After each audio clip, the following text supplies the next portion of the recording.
Mm. Um, Good afternoon, well, actually, it's good evening, sisters. Today we're having our Women's Society meeting, um, and we decided to just do it on Zoom today, so that whenever the sisters have time, they can rewatch this video. Um, and, and plus, it's very cold, so it's hard for people to come out. So hopefully, we'll get a few people watching this and benefiting from this. The topic today is about agency. We just wanted to have these discussions so that you can benefit. And the point of this is the our Stripling Warrior Project, right? So we have that objective at the beginning of this year to help mums teach their children powerfully and be able to turn around and learn a few things and discuss a few things with each other and turn around and support each other. So yeah, so today we'll talk about agency. Now, I think I just wanted to clarify. There's I guess, a tradition that is going around in the church of free agency, as in I'm free to choose whatever I want. So I get to choose. Um, well, it's not free because it's bought with a price. We fought the war in heaven, so you can teach your kids about that. Fought the war in heaven, and the war in heaven was not about bloodshed and all that, but it was about ideology. Okay, and the war was about agency. That's huge. Yeah. So if it was about agency, then we should know that that's very important, and we should really study what agency is and how we can continue to fight and win the war of agency here in our second estate. So I hope that makes sense. Okay, so it should be a very important thing for you. Another way we could see agency is your power, your godly power. The Lord has allowed you to activate your godly powers. Okay, so that's you becoming more and more like God, having that freedom to grow and change, become more like God. What I do with students that I teach, my own children, is to help them see how agency is used in the scriptures. Because basically, scriptures are stories of other human beings and how they've applied the principles of the gospel, right? Um, and hopefully they gain the knowledge that agency is about choosing, changing, and creating, those three things: choosing, changing, and creating. Okay. It's not just about choosing, right? Once you choose, you need to allow that choice to change you. So hopefully for the better. Okay. And hopefully it leads you to a space where you're able to create. Okay, because this is your God-given power. Okay. So that's really important. We choose, that's our freedom to choose. But once we choose, um, the consequences is a natural consequence, right? Um, and we change because we have the atonement of Christ the power of the atonement of Christ to allow us to have these redos. Okay. And then of course, when we are at one with Christ, he helps us, be stronger, be comforted as we evolve. All right. And the highest level of intelligence, even like as a teacher, when I teach kids, when we help them really own their education, we really, at the end of the day, want to see them create with that knowledge. Okay. And Heavenly Father is a creator. And of course, that's what we want to see um, people do with their agency. Okay. That's how they use their agency. Um, so if we think about young kids, when you teach them a skill, you teach them something, it's really important to know that the three steps of teaching, which is like, you instruct, you model, and then the next step is you do it together. Okay, work together. So that's the we part. And then eventually the third part is to have them do it independently. Okay. If they're able to do it independently, they're creating with that power. All right. So that's very important. So if you're teaching your kids to say wash the dishes, you show them what it looks like, and then you do it together, and then eventually you let them do it on their own. Okay, and it may take a long time to get to the end part. Maybe you need to show them a couple of times. Maybe you need to practice with them a couple of times, and maybe, let them practice on their own a few times, okay, until they really, really get it. They don't graduate from that lesson unless they can actually do it on their own. Same with prayer and things. So if you teach your children how to pray, they use their agency to pray on their own, but they're not going to get there until you are able to help them and guide them. So pray with them for a while, both of you kneel down on the bed and pray, and then practice and saying the words they can repeat after you. And eventually, they will recognize what the feeling is, and they recognize how they can pray, recognize the voice of the Lord, and they're able to pray on their own. So when they're stressed, in distress, they know to turn to prayer to find that comfort. Okay, that way we know our children are able to use their agency well. People who don't use their agency well are people who are unempowered, and they say I can't a lot. They find excuses and reasons why they can't. A hallmark of people who are unempowered or not using their agency are people that complain and blame. Okay, complain about whatever it is, why they can't, why they're unhappy, and then blame. These are the reasons, they're excuses to not be happy, not be able to be, fully powerful, healthy, happy, rich, whatever. Okay. So I recommend that as parents, we, take this self-reflection time and ask ourselves if we're the example of complaining and blaming. Sometimes people complain about the government, the weather, the whatever, so that, it reduces their power. I'll give an example of like a puzzle. If you're this puzzle, right, over the years, you've complained and blamed, you're giving away all your powers. So as you live life, you just rediscover where the little pieces are that you've given away and put yourself back together again. All right. So, just listen to yourself and recognize sometimes it's as silly as, oh, I'm going to be happy when the house is clean or when the dishes are washed. Oh, I'm not happy until my children are happy. Lots of little excuses like that. Okay. Yeah. And that's not owning your agency, because essentially the plan of salvation is the plan of intelligence. We intelligently, recognize what we're thinking so that we can choose the right. For example, I recognize that there's these excuses why I can't pay tithing, why I can't go to the temple, why I can't make commitments, and make covenants.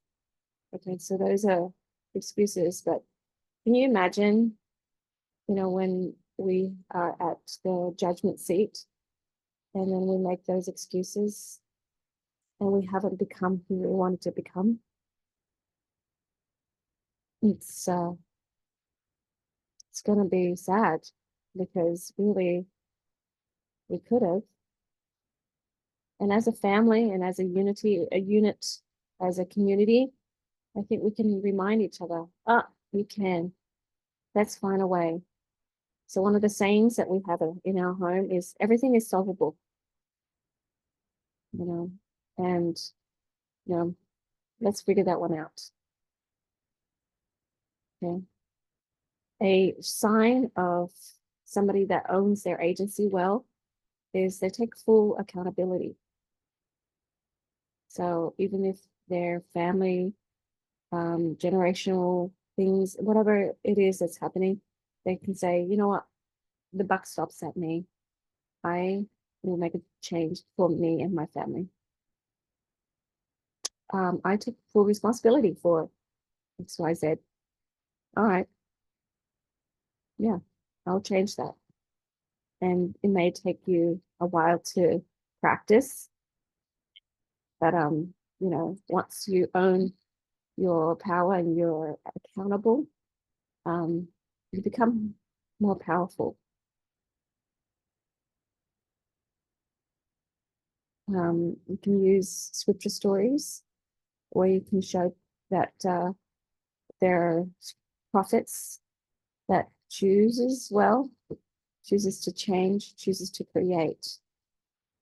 I asked people a lot, how do you know your children have really learned the gospel, learned to pray, learned? That's a sign of true learning. And I teach this to my kids a lot. It's, the knowledge in your head is just knowledge. It doesn't do you any good. There's no wisdom because there's no application. So somehow they have to internalize that knowledge and move it to their heart. And once they move it to their heart drives them to action. So their hands will naturally reflect that testimony, right? So people who say, yes, I believe in God, yes, I love Jesus, but the ones that are truly doing that are the ones that are taking action, trying to build the kingdom of God, doing whatever they need to do to fulfill the measure of their creation. They know who they are, and they're acting actively upon it. They're thinking of ways, going out of their comfort zone and doing what they must. So with our children, we encourage that by helping them see how they can serve humanity with their own gifts and talents. Okay, so instead of what job gives you the most money when you grow up, we tell our kids, how would you like to serve humanity? Money will come. You will be divinely compensated. Money, resources, time, ability, whatever it is. It's not just money. All that will come naturally. Okay. But you'll feel fulfilled. You'll feel happy because you're walking the path that you're meant to walk. And when you know that you can own your agency and serve humanity in the way that you're meant to serve. Everyone's got some gifts and talents, right? Okay. Anyone want to share or comment so far?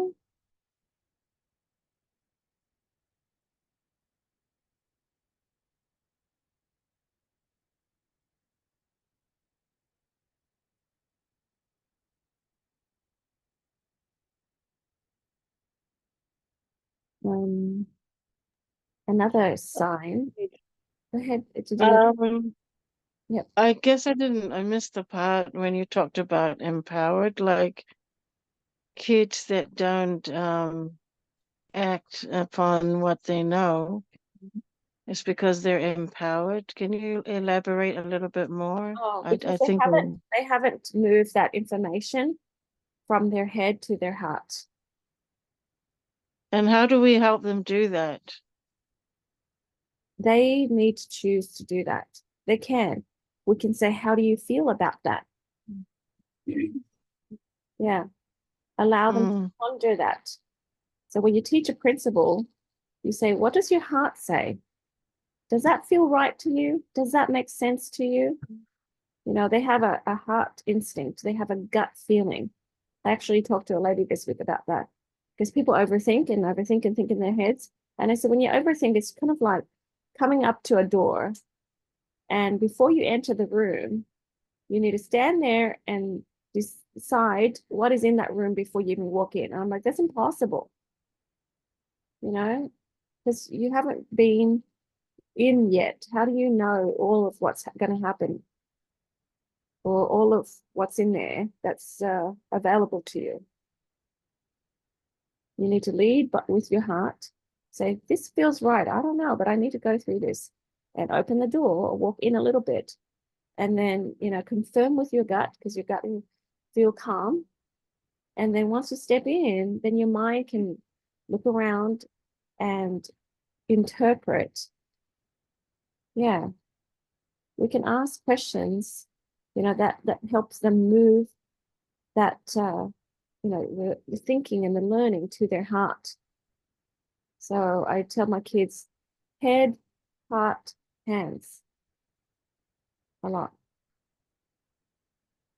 What was that scripture, Emily? I do find that like after family home evening, after studying, come follow me together, I do find that it is a good moment to, invite them to do something, because we felt the spirit.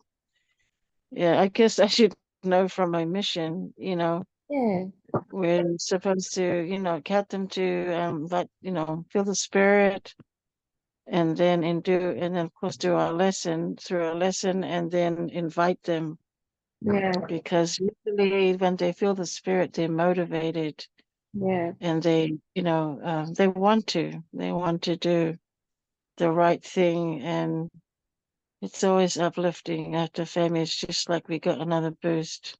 yeah, And so, yeah, I think, of course, with regular scripture study, it's always a time that any time you read the Book of Mormon, you're inviting the spirit into your home. So yeah, I think, yeah, like you said, we could ask questions, and it all goes back to applying it into our lives. Otherwise, it just becomes a nice thing to know, a nice, but versus but it doesn't do you. actually moving that thought, that knowledge, that things are true, to action. Yeah. And this teaching can happen anytime. It doesn't have to be scripture study or family home evening. I'm driving That's right. or I'm eating dinner with my kids.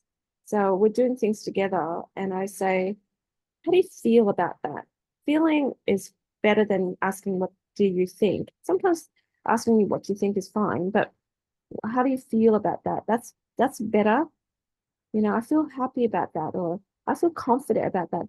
Feel feel if that makes sense in my heart, my soul. It's settling, it's peaceful, right? Because feelings drive action.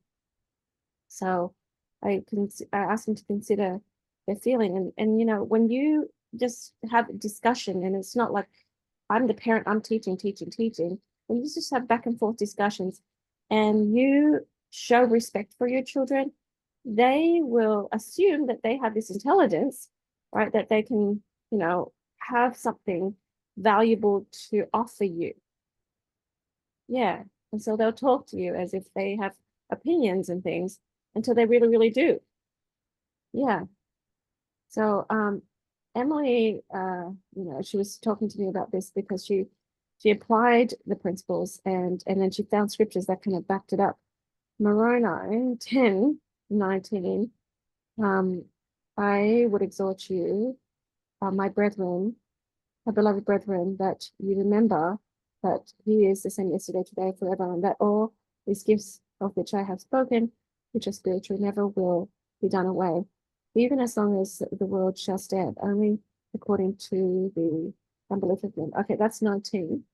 You meant 20, right? Yeah, I think it's 20. So wherefore, there must be faith. Okay, faith, that's what you have in your mind. You know stuff. And if there must be faith, there must be hope. So the feeling in your heart, okay, you feel that hope. Okay, and if there must be hope, there must also be charity. Okay, charity is the actions, okay, the hands, right? So I think that, when she found that, that's brilliant, but that's exactly what we are supposed to learn. That we need to move the gospel into our hands. I mean, there's like 70 million members, so just half of them are adults. I mean, let's do 8 million. If 8 million people are sharing the gospel with just one other person, That's amazing. But plenty of people allowing themselves to be busy, right? Yeah, and it doesn't, if when they're busy like that, it doesn't feel like the gospel sunk deep in their hearts. We have plenty of scriptures that talk about things sinking deeply in their hearts. Venus, sinking deeply in his heart, right? So yeah, that's what I feel is really, really important to teach our children. Agency also, a sign of people who really own their agency, the empowering sign, is that they seek and they question and they reason on their own. So sometimes when our children have questions, sometimes we can encourage seeking and reasoning. So if they have questions about, say, identity, a lot of the world think that, there's or are struggling with this identity thing. So we can ask our kids questions. What do you think about that? What do you feel about that? What do you think the prophets have said about this? And then let them find the scriptures and the verses depending on their age. And you can find a few and they can find a few, and then you can have discussions on that. And that is owning their agency, because there's not just one topic, there's many other topics that they may have questions about. Like my daughter Genevieve, one day, she was young, she was 12 or so. One day she was like, saying, I don't get why there's not a lot of women in the scriptures. And I'm like, oh, I think you're right. And I asked her, why? Why do you think that is? And then we just had a big, long discussion, and we did lots of research together. We came up with all of these women in the scriptures, and then we came up with a history of how the Bible was put together, and how when women's scriptures were moved. And then we found scriptures where, hey, there's a story of this lady. She's a prophetess, Deborah. So there must be other prophetess out there. And so, yeah, we had a good discussion, but I didn't sit there and give her a lesson, per se.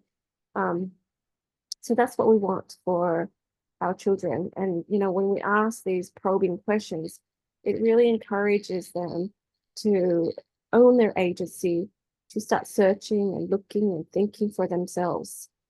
We always have to have in the forefront of our minds that we're bringing up intelligent adults, right? We're not having babies so that these kids can love us and serve us, right? Or cutesy humans that we could take care of so we could have a purpose in life. I did a lesson with some of these ladies recently, and I said, did you know that your greatest role isn't a mother? Your greatest role isn't to be a wife either. Your greatest role is to be a daughter of God. And that's your first and foremost identity.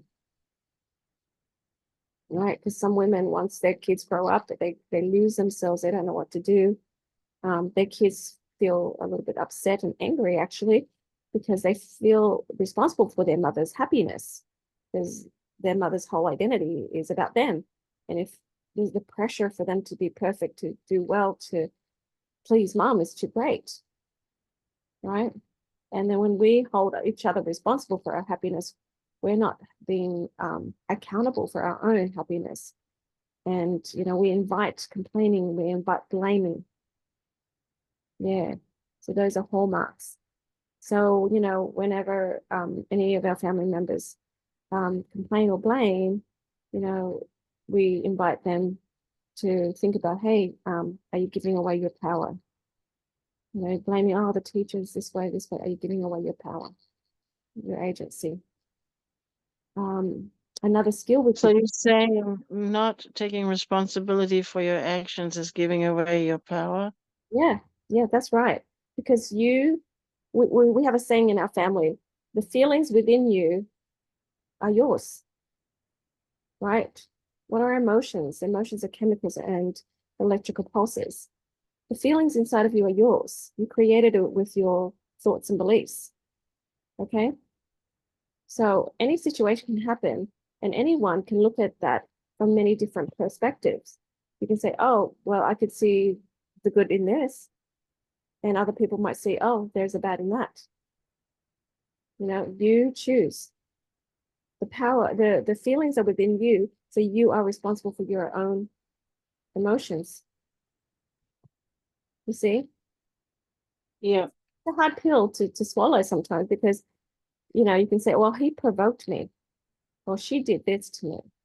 Yes, there's things that in the world that's negative, yes. But yet we can still choose. They were rude to me, but I turned around and I said thank you, and I love you, or sorry you feel that way, and it diffused. Or they were rude to me and I got mad at them. I still chose to be mad. That's being truly accountable. So there's so many little things that happen every day. And, when we get together in the evening, when we're eating dinner, when we're hanging out right before bed, make time to be with your kids. And you can have discussions like that. I was so mad at my friend, blah, blah, blah. Why were you mad? Did you know that you chose to be mad? Even now, I'm teaching kindergarten. I have to teach them words for their emotions. Is this an up feeling or is it a down feeling? Is this because, you're feeling mad and mad means this? We really have to teach our family the words for emotions because once we identify it, then they can be more accountable. That's so true, Jade. I find with the youngest in my family, there's such a big age gap and they're in like two different generations. One grew up without the phone, without the iPad, we were just, they kind of missed out on that. And then I have one that grew up with the phone in their hand. So there is a kind of like a little distinction where you have those that sort of grow up on the, with that kind of technology. And that's caused, a lot of things happening with kids getting more aggressive, etc. Anyway, so it's difficult. I'm not making excuses, but for the youngest one, I think I can say for a lot of parents, you have a tendency, I'm wondering, to let them get away with things. And then now I'm hearing my daughter, she's, was it, anyway, there's someone in the family that likes to tease. They think it's funny, Yes. but it's at her expense. Yeah. It's a, And she's become reactive. She gets, it's like anytime he does, she just gets angry. And I think maybe because I'm stepping in and because she's angry and it's becoming a little bit headache, I step in and I tell him off. Or just, can you leave her alone, etc. Because, he's not respecting, he knows what he's doing. And but at the same time, she's choosing anger. I don't even know if she knows, mm-hmm. like, just to support your idea about, Yeah. having them understand their emotions. I remember when I was going to BYU, I don't know if anyone's had a similar experience, but I faced challenges, problem, classes and things going on, and I would pray, and somehow the Lord helped me. He helped me to understand my feelings. Okay, you're feeling angry right now. You're feeling, and it helped me to understand how to decide, you know, how I'm doing things and what I need to do about it. Mm-hmm. So I think you're right, and it's just something that we grew up with that, it's like these tools are coming out now. And but for those of us that have been through it, I find like trying to dissect the problem, you have to start with how you're feeling, you know? You're sad. Okay, why are you sad? What is it? Or if you're frustrated. And then I found myself that I was maybe feeling overwhelmed. And then I think, write down a list, plan, okay, I'm going to study for this subject this day. I'm going to do this day. Because you'll find when you go to university that you have all these subjects, wanting assignments all at the same time, and then you're still working and so forth. But yeah, I think you're right. That's where it starts. Start with the feeling, and then uncover what the root of the problem is. That way, so that you can make better choices, next time. And like when, you know, before she gets angry, help her to it's really hard when you're young Yeah, to anger know that you have implies a fear. choice. Well, you can train them. I've trained kindergarten kids at the beginning of the year. Oh, he didn't pick me. She didn't pick me. Miss, you didn't pick me. It's not fair. What about me? How about me? And then I taught them. And this is only term 2. And a lot of the kids have more self-control. So I think I have this How expectation. did you do that? How did you do that, Jade? How did you Yeah, teach them to? it's explicit teaching.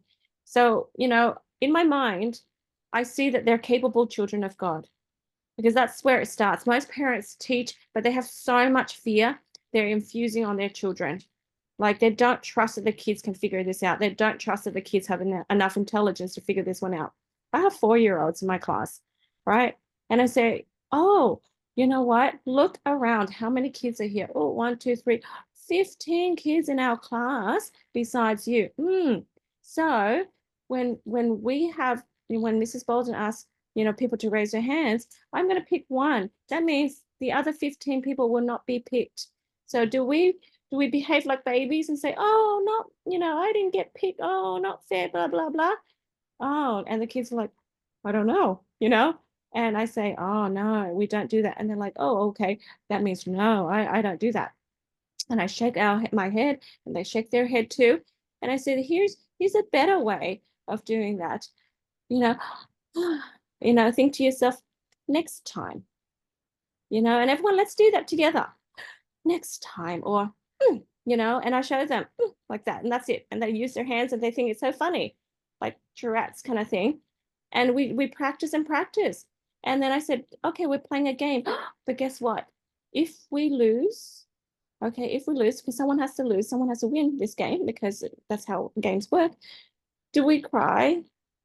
No, we don't cry. We say, I'm happy for you. Everyone say that together. A very explicit teaching.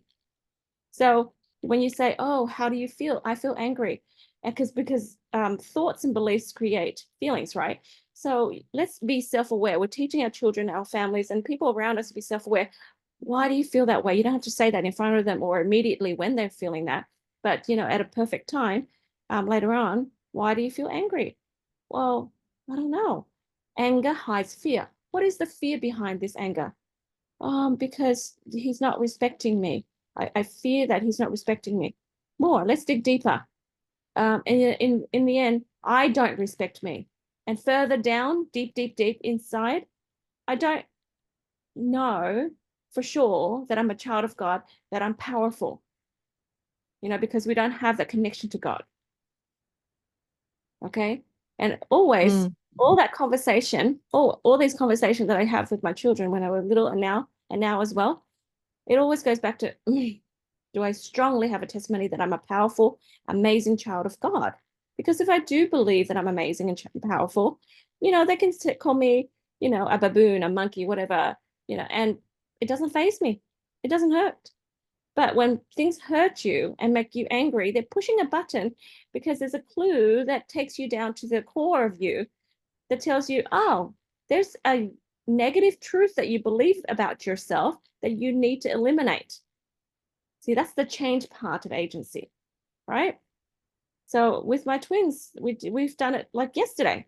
They didn't do well in the exam and they got all the answers right, but they had a little bit of, just not careful, right? And in the end, the answers were wrong, but they were right at every question. And they're like, oh, why were we so careless?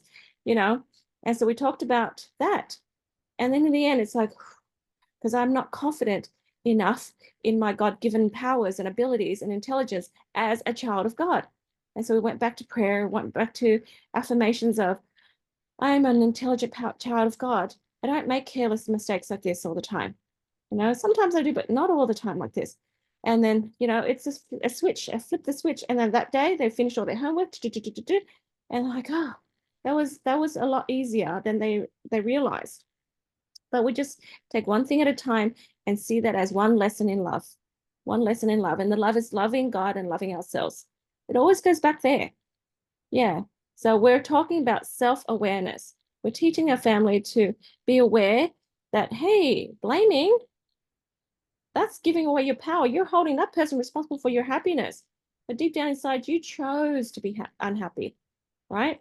Teaching them about words that kind of describe different emotions.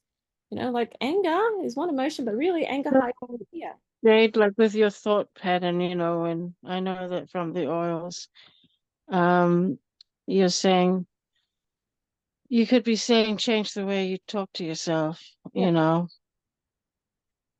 instead of allowing Satan to discourage and right.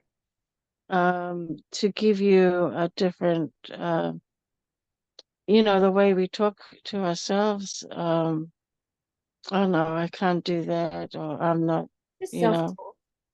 Yeah, Yeah, I mean, you gotta tell yourself that, like you're talking about affirmations, I'm a child of God. I'm not the first one to make a mistake. yeah, I can change. I can do better next time. You know, be like more positive, yeah. It's like Jesus like, has rebuked Satan that way. He rebuked it with yeah. scripture, with gospel truth. And we do the same. We need to do the same. We use the agency to rebuke. That's all it I is. think it's hard, when we are discouraged or facing something, or it's like, that sometimes it can be hard Yeah, I mean, the beginning in like, like going through it, yeah, instead of yeah, blaming, or, yeah. well, this In a wouldn't have habit is happened, hard. or so and so never said that, or, Yeah, but just really taking it on the chin and then looking to your Heavenly Father, for just even putting that foot in the right direction, a positive, oh, like, rather than, dwelling, and then, getting angry, mhm. then getting angry, and then, being bitter, being, Yeah. I don't know. Am I making sense, or am I Well, you along know the what? right When we line? start anything new, it's hard. Or if we've had a habit for life, all our lives we've been complaining and blaming, or the culture of our family, the culture of, the country that we're from or whatever has taught us all of this. Yeah, it's hard. But the thing is, when we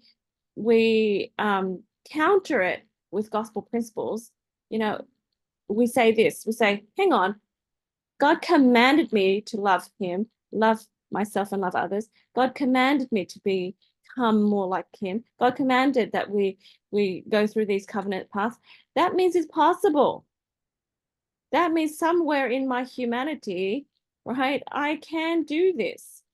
So I'm going to tell myself this is solvable. This is doable. And as you do it more, it's like a muscle. It gets easier and easier. And then things get, you change faster. I've seen my kids, bicker a little bit. They don't argue. They just a little bit of a little disagreement here and there. And then I have seen them say, stop, rewind, reset. And then, and then they redo that whole conversation. Beautiful. And they hug and they laugh, and that's it. Imagine if all these adults do that too, right? And now these kids becoming adults themselves, they recognize, oh, whoa, whoa, there's a spirit of contention here. Stop, rewind, reset. Done. Amazing. So hurt feelings and stuff, all of that, because I educate my kids, is pushing a button, right? It's someone Oh, pushing a yeah, button to okay, help yeah. if there's a hurt feeling, someone pushed a button to help you see some truth about you. So now if you truly believe you're a child of God, people can blast negative things on the social media, blast negative things about, you or talk to you and tell you you're the loser, you're the suck, you're the worst, blah, blah, blah, blah, blah, it won't hurt. It's like Jesus Christ, people spat on him, da, da, da, da, da. He knows he's a son of God. He's not going to cry because you said mean things to me, big deal. Because you haven't anchored yourself in a strong foundation of who you are. It's your foundation, right? We teach our kids stillness. Like you're talking about the social media or you're talking about the devices. Nowadays, yes, I agree. We have kids that have a shorter attention span, kids that are viewing things. But like I have a mother telling me, oh, my kids, she swore and she got all those from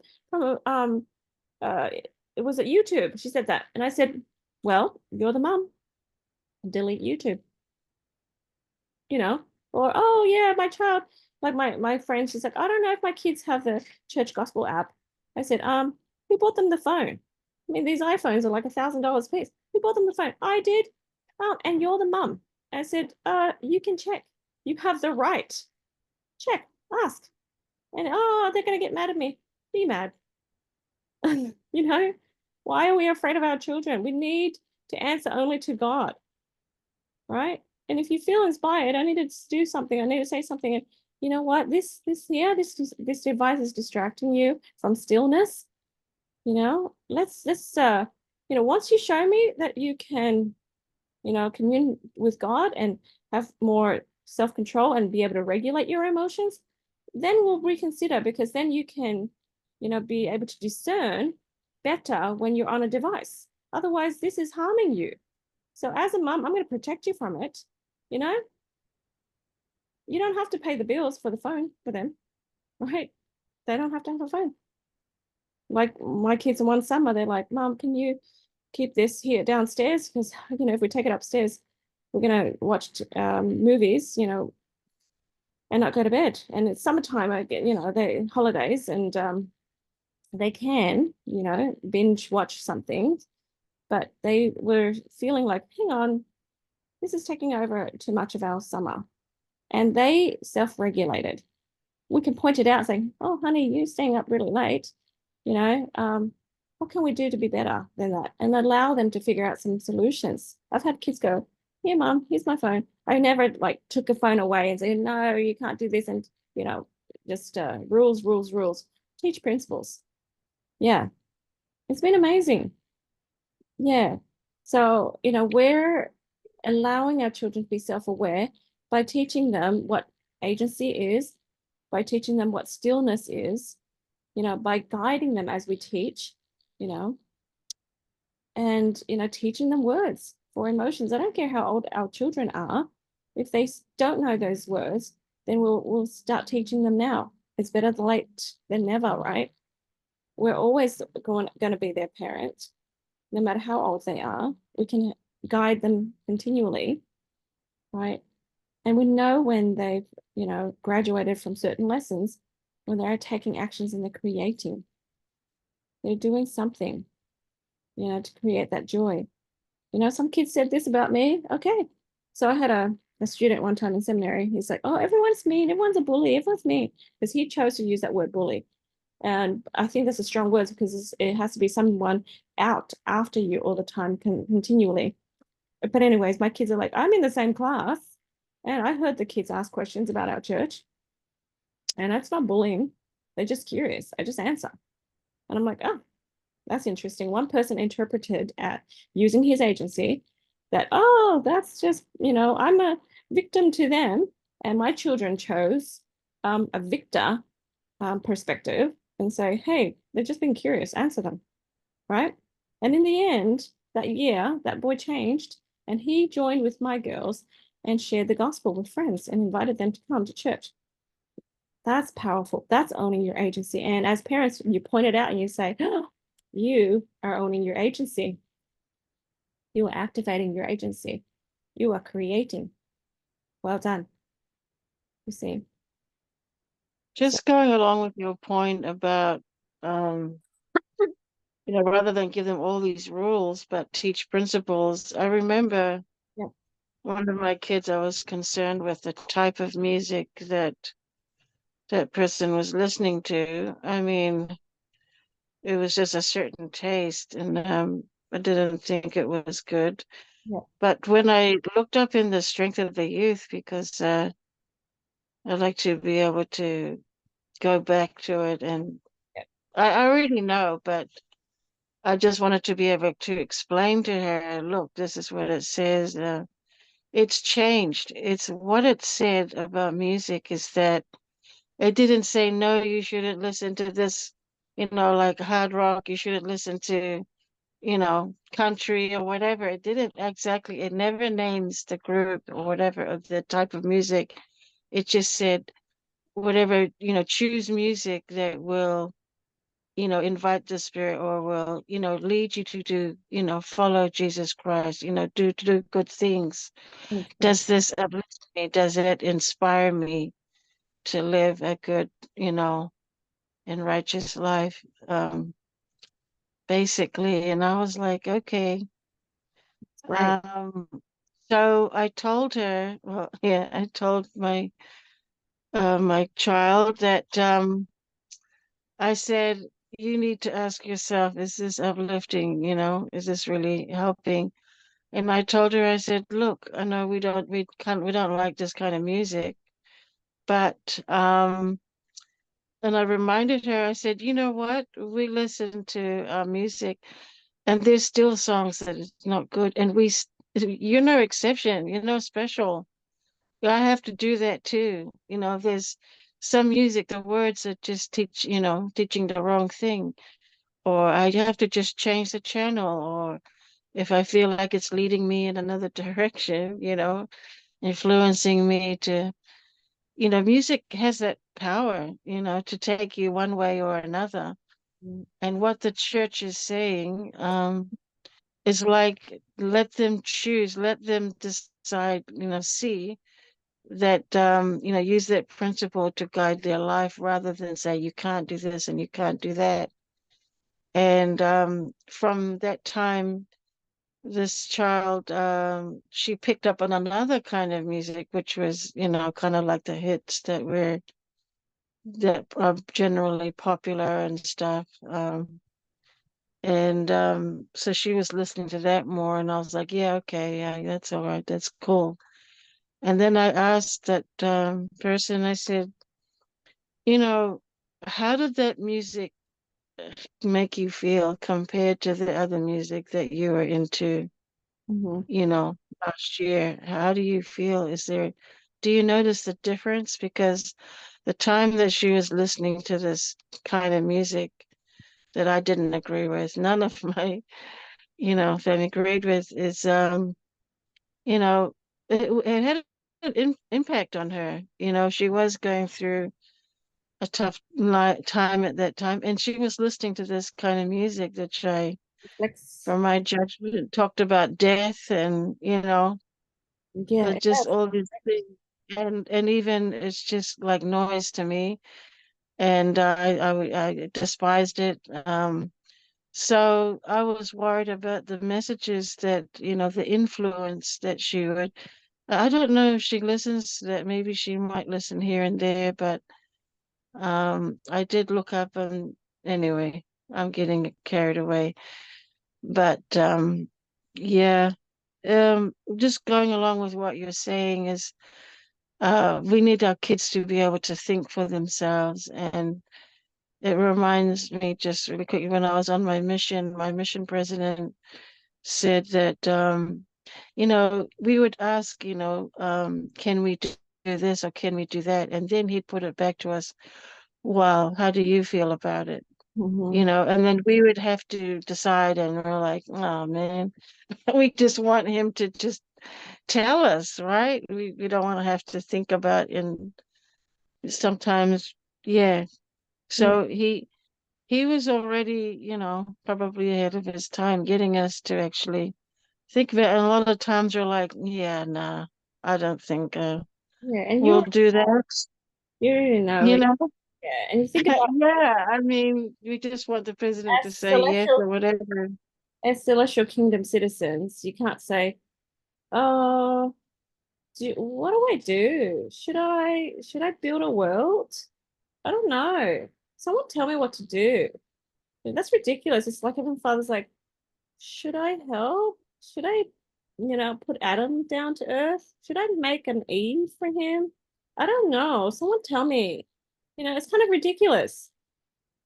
I think, as we allow our children to think, even make mistakes, they learn to be decisive, they learn to activate their agency. So, so important. So, so important. It's like the world saying, oh, this is pretty, this is bad, this is good. And then you think, yeah, okay. No, you have to think, why is it good? Why is it bad? Like, oh, if you're not looking like this, you don't wear these clothes, you're not listening to this music, then you're not cool. I'm like, well, that's your definition. But I'm gonna set the trend myself because me and Heavenly Father, we have a conversation. We have a relationship. I think I'll do it differently, you know? And they can set the trend. They can be the cool one because you redefine cool. Just because the world defines it a different way. Yeah. Yeah. So I think, with agency, Yeah. there's joy, there's empowerment, and we can just go on and on, but we're running out of time here. But yeah, well, thank you. That was a good discussion, Gwen. Thank you for joining me here. Thank you, Jade. I think you pointed out some key things for us to be mindful and, Yeah, hopefully, looking after our children and helping them to, choose well and know how to manage that. yeah, And yeah, first and foremost, their daughter or son of God, yeah, that's to always go back to that, and that's where they gain their purpose and direction. yeah. Yeah, I don't know. I hope this blesses the sisters. There's so much to share. There really is more to share. Like how does agency give you freedom? How does agency help you have more power and joy? But yeah, we'll end our discussion here today. But hopefully it'll bless your family, and we'll um take this video off after a little while. So hopefully you get a chance to watch it. So yeah, well, thank you everyone. I'm going to stop the recording now.